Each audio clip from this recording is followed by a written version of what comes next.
नमस्कार मित्रांनो, आज आपण जगभर ज्या प्रसिद्ध आहेत फूड मदर या नावाने अशा ममताबाई भांगरे यांच्या शेतावर देवगाव तालुका अकोले जिल्हा अहमदनगर इथे आलेलो आहोत. तर माझ्या हातामध्ये जे गांडूळ खताच्या पासून बनवलेली जी गोळी आहे हिचा शोध लावणारी स्त्री जर असेल तर ती ममता आई आहे.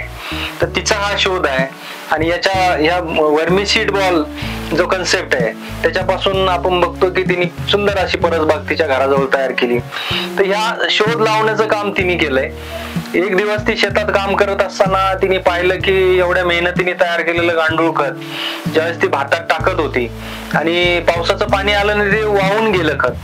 मग तिने रागाने एक छोटासा खडा उचलून शेतात फेकला आणि तो खडा जाऊन रुतला शेतामध्ये. तिथून तिला ती आयडिया आली की जर हा दगड तिथं रुतू शकतो तर आपण याला दगडासारखी गोळी करू या खताची. आणि ती कल्पना तिने प्रत्यक्षात आणली आणि गेली 10 वर्ष या वर्मी सीड बॉलचा उपयोग करून ती परसबाग उगवते. आणि हे तंत्रज्ञान तिने जवळपास आदिवासी भागातल्या 3 ते 4 हजार महिलांना शिकवलेलं आहे.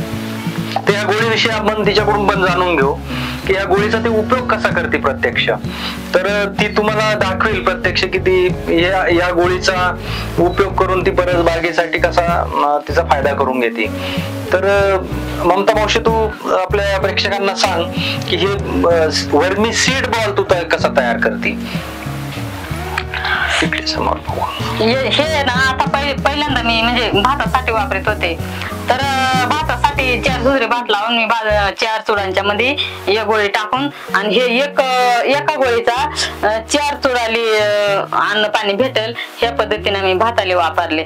त्याच्यानंतर मग भाताली वापरून झालं, पण म्हणलं आता त्याच्यावर थांबण्यापेक्षा ना आपण ह्या किचन गार्डनचा बी याची लागवड कशी करायची, असं वंदुळीने टाकायचं का कसं करायचं. त्याच्यामुळे ना मग मी परत एक शोध लावला. तर मग गोळी बनवतानाच आहे ना अशी त्याला छिद्र पाडलं एक. तर आता मी जे लागवड करते तर ह्या बिया ना मी डायरेक्ट याच्यामध्ये टाकून आणि मग लागवड करते.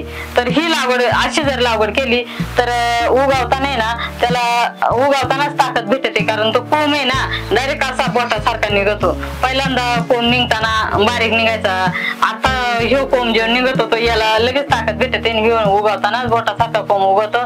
त्याच्यामुळे पुढील याला लिहे ना किंवा झाड आले ना कोणताच म्हणजे असा हे होत नाही, पाण्या पावसाला याला त्याला बळी पडत नाही असा, कारण त्याला सुरुवातीला निघताना त्याला ताकद भरपूर राहते.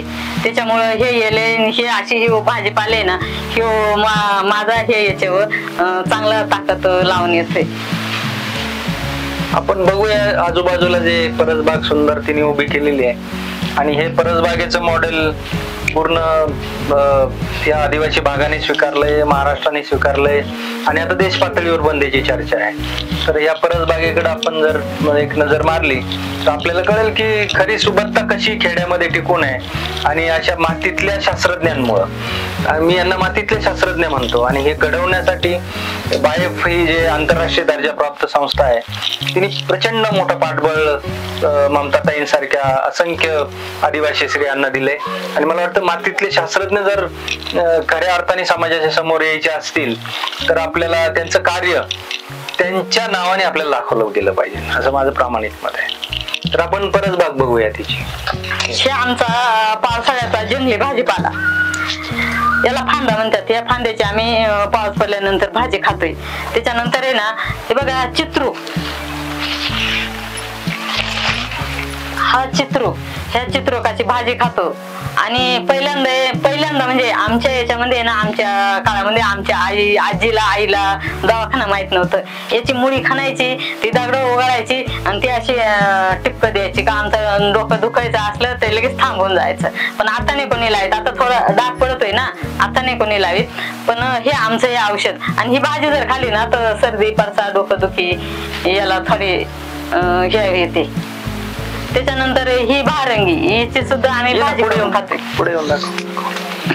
हे पाहिजे भारंगी, दिवा चाई सगळं दाखव.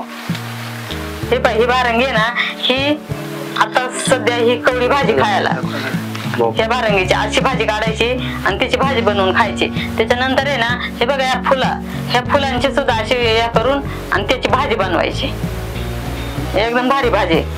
असे हे आमचं हे खायचं सगळं हे दिवा हे बरदा याची भाजी आहे ना एकदम आता नाही म्हणजे भाजी खायचो याची भाजी आहे ना अशी जमिनीतून निघता नाही ना अशी मुटकी निघत येते तर हे मुटकी त्याची मुटकी तोडून आणायची त्याची भाजी शिजवायची आणि खायची जी भाजी कवकवी भाजी राहते ती जर आपण नेहमी खात राहिलो ना तर आपल्या शरीरामध्ये नाही का असं वर्षभराचा काही मैल्याचा साठा आणि कवकव भाजी तुम्ही खाऊन पहा ते पोट लगेच साफ होणार ही भाजी आणि आता आहे ना आता हिचं कंद खायचं ह्या भाजीचं अजून ते झालं नाही हे बघा सुरणकंद याची भाजी पण करायची आणि उकडून पण खायचा याची भाजी करायची आणि ते काही माशांचं काय बनवित्या ती हा त्या फ्राय का काय म्हणतात ती ते जर बनवलं नाही याचं उकडून मसाल्यामध्ये तळून जर काढलं ना तर माणूस थांबतच नाही खायचं इतकी भारी भाजी आणि हे दोडकं आमचं हे आंबाडी बिंबाडी हे डांगर दोडकं हे सगळं आपल्या ह्याच्यामध्ये आणि इथं खाली आहे ना इथं खाली माती नाही डायरेक्ट खडक आहे ते येल जे आहेत ना ते डायरेक्ट खडकावे ती माती नाहीये तिथं ते येल इकडे लावलं ती आणि खडकचा वापर तिकडे करून घेतलाय म्हणजे जागा खडकाची जागा पण वायाला जाऊन द्यायची नाही त्याच्यासाठी ते येल खडकावं लावलं ती आणि जमीन इकडे येल इकडे लावलं ती बी इकडे लावलं आणि बघा ही हळद आता ही जी हळद आहे ना ही आता जवळजवळ किती निघते एक 2 क्विंटल ही हळद निघणार आहे याच्या खाली उन्हाळ्या दिवसाला हे झाले खणले नंतर कारण आम्ही हळद पण वर्षभर हळद पण विकत घेते नाही डाळी डुळी काहीच विकत घ्यायचं नाही सगळं आपला घरचाच खायचा आणि हे बघा हे धापा याची ना आपल्या कांद्याच्या पातीसारखी अशी भाजी बनवायची आपण कांद्याची पात बनवितो ना अशी याची कापून भाजी बनवायची एकदम भारी भाजी होती कारण ह्या सगळ्या जंगली भाज्या ती जंगली भाज्या आपल्याला जायला वेळ भेटत नाही आणायला त्याच्यामुळे मी जंगलातून काढून आणल्या तर इथं आणून लावल्या ते आता ही मी कवाय आणू शकते कवाय खाऊ शकते जेव्हा मनाला वाटला तेव्हा त्याच्यामुळं जायची गरज नाही आणि हे तर जाऊ द्यास पण मग अशी शाळेतली मुलं येतात ती आता मला तर माहिती आहे मी खाते माझ्या पोरांना माहिती आहे ते सुद्धा जंगलातून आणून खातील आता माझ्या बरोबर त्यांना माहित झालं आणि आता शाळेतली जरी मुलं आले ना ह्या ताईंसारखी अशी तर त्यांना सुद्धा ह्या भाजीची ओळख होती म्हणजे खायला नाही भेटत पण मग पाला तरी बघायला भेटते धापा हा कोणती भाजी तुम्ही खात राहा त्यामुळे माणसाचं शरीर हेच राहते फक्त आणि ती भाजी कशी जंगलातल्या भाजीला फक्त पाण्याचा आणि हवेचा याच्या वगैरे तिला दुसरा कशाचा हे नाहीये नुसती वाऱ्या पाणी भाजी जगणारी आहे ती आणि रानभाज्यांसारखी ताकद कोणत्याच भाजीत नाहीये आपण शेतामध्ये कितीही करा तेली काही खत घाला पाणी घाला काही करा पण ह्या भाजीसारखी चव भाजीला येणारच नाही हे बघा हे ना इडलिंबूचा झाड होता इथं मोठा झाड होता असा पण तो वाळला गेला आणि तो परत खालून कोंब निघाला ती तर त्याला आम्ही परत तयार केला तर त्याला इडलिंबू लागत होती वाटली डायरेक्ट इतकी मोठमोठाली लागायची पण खायला एकदम भारी आणि मी पिकल तुमच्यासारख्याचे कोणतरी पाहुणे येतील तर तोडायचे सगळे खाऊ घालायचे हा इडलिंबू आहे हे भोपळे आहे ना अजून लय लहान आहे हे ना डायरेक्ट इथपर्यंत जाणार आहे अजून खाली ठेवलेला आणि अजून याला तरी 5-6 एक हप्ता लागेल खाली पोहोचायला माझ्यापेक्षा भोपळ जास्त उंच मी लावते मी लहान राहते आणि माझ्यापेक्षा भोपळ उंच होत ते अजून लय येते हे काय इकून हे सगळं आताची सुरुवात झाली हे पहिल्यांदा हे लागलाय अजून हे इकून हे सगळं लागणार आहे ते आणि इकडे हे दोडकं हे सगळं दोडकं येते दोडकं पण केवढं मोठं आहे हा हे का हे दोडकं तिकडं ते तेवढं लागलं ते आणि आता हे आपण खायचं ते खायचं याचा सगळा बी पकडायचा आणि लोखाली पण आपला गावठी बी द्यायचा अच्छा हा हे म्हणजे आपले गावरान सगळं गावरान तुम्हाला संकरित पाती तर काहीच भेटणार नाही हे बघा ह्या भाता बिता ह्या सगळी गावरान आहे ते सगळी गावरान भात आहे ते आपल्या प्रत्येक शेतामध्ये सगळी गावरान भाता ह्या वांगी गावरान आहेत मिरच्या गावरान आहे दोडका भोपळा सगळं गावरान आहे बाहेर मी एक बी आणलेली नाहीये हे सगळे आपलीच घरीच बी ठेवायचा आणि घरचाच बी वापरायचा.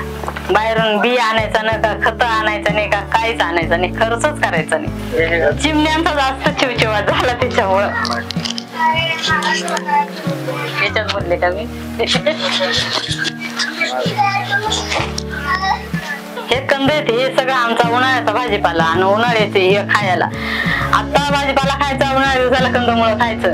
आणि उपास जर असला ना आमच्या इथं कधी खिचडी नाही राहत, हेच उकडावायचं आणि उपासाला दबाकी फराळ करायचा. एक जर खाला ना तर दिवसभर भाकरीची घेणंच नाही राहत, भूकच नाही लागत.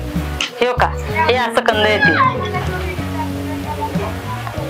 उपासाला चालतो. हा, उपासाला खिचडी बिचडी नाही खायची. 4 कण उकळा टाकायचा आणि खायचं, दिवसभर दणक्यावून काम करायचं, भीतीच नाही. नुसतं उकळून टाकायचं मीठ टाकून. बटाटा हा वापरायचा. हा रताळा. आणि हे लय गोड लागतं, कसं लागतं? हा, गोड लागते, मस्त लागते. असं नाही का, गुळचट म्हणजे गुळचट नाही लागत, पण मग असं हे का, हा चिकट बिगट काही नाही लागत. मार्केटमध्ये विकायला कधीच नसतो का? हा, मग राहतात ना. हा, राहतो, पण लय कमी राहतात ते. हे काय?